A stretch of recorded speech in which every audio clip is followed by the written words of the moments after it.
भारत में home insurance सुरक्षा प्रदान करता है, लेकिन इसमें कुछ अपवाद होते हैं।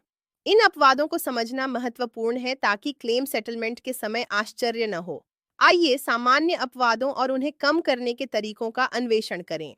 जानबूझकर या इरादतन नुकसान, जैसे कि पॉलिसी धारक या उनके परिवार द्वारा किया गया नुकसान, बीमा में शामिल नहीं होता। यह धोखाधड़ी के दावों को रोकता है और सुनिश्चित करता है कि बीमा केवल आकस्मिक घटनाओं के लिए है। सामान्य पहनावा और आंसू, उम्र बढ़ने या मूल्य ह्रास के कारण बीमा में शामिल नहीं होते। यह बीमा अचानक और आकस्मिक नुकसान के लिए है, न कि रखरखाव से संबंधित मुद्दों के लिए। गृह स्वामियों को अपनी संपत्ति का रखरखाव करना चाहिए। पॉलिसी शुरू होने से पहले की मौजूदा क्षति को कवर नहीं किया जाता। बीमाकर्ता पूर्व समस्याओं के लिए जिम्मेदार नहीं होते। बीमा लेने से पहले सुनिश्चित करें कि आपकी संपत्ति अच्छी स्थिति में है। देखभाल की कमी या लापरवाही से होने वाले नुकसान को बीमा में शामिल नहीं किया जाता।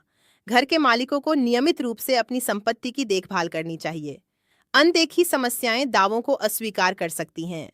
यदि आपका घर लंबे समय तक खाली रहता है, तो चोरी के लिए कवरेज नहीं हो सकता। बीमाकर्ताओं को लंबी अनुपस्थिति की सूचना दें। यह जोखिम का सही आकलन करने में मदद करता है। युद्ध, आतंकवाद और परमाणु जोखिम आमतौर पर बीमा में शामिल नहीं होते। ये विनाशकारी जोखिम हैं। कुछ एड ऑन आतंकवाद को कवर कर सकते हैं। यह सुनिश्चित करें कि आपकी पॉलिसी में ये जोखिम शामिल हैं या नहीं। प्राकृतिक आपदाओं जैसे बाढ़ के लिए अतिरिक्त कवरेज की आवश्यकता हो सकती है। मानक नीतियां उच्च जोखिम वाले क्षेत्रों को बाहर कर सकती हैं। व्यापक सुरक्षा के लिए राइडर्स पर विचार करें। कीटों के संक्रमण को रखरखाव की समस्या माना जाता है। कीटों से होने वाली क्षति आमतौर पर शामिल नहीं होती। अपवाद तब होते हैं जब कीट किसी कवर किए गए खतरे का कारण बनते हैं।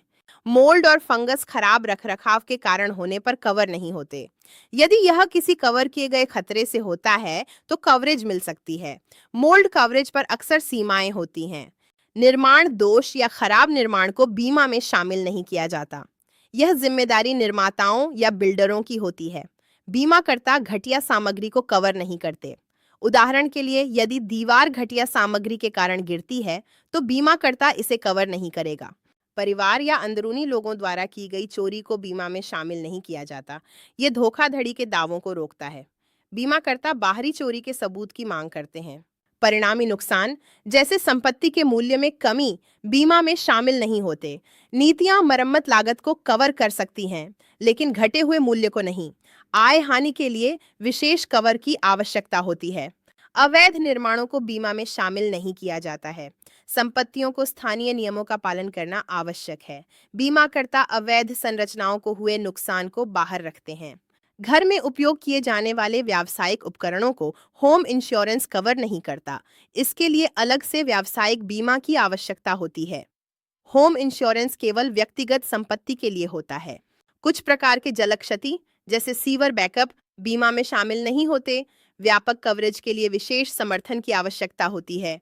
जल बैकअप राइडर पर विचार करें। महंगे सामान जैसे गहने, इलेक्ट्रॉनिक्स या कला के लिए विशेष कवरेज की आवश्यकता होती है। इन्हें पॉलिसी में अलग से सूचीबद्ध करें। सरकार द्वारा अनुमोदित मूल्यांकक से मूल्यांकन आवश्यक हो सकता है। दावों के लिए मान्य प्रमाण के बिना दावे अस्वीकार किए जा सकते हैं। रसीदें और तस्वीरें जैसे दस्तावेज महत्वपूर्ण हैं।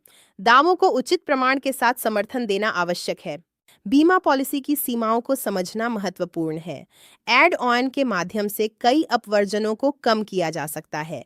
अपने पॉलिसी दस्तावेजों या बीमाकर्ताओं से परामर्श करें ताकि आप अपनी संपत्ति की सुरक्षा को बेहतर बना सकें।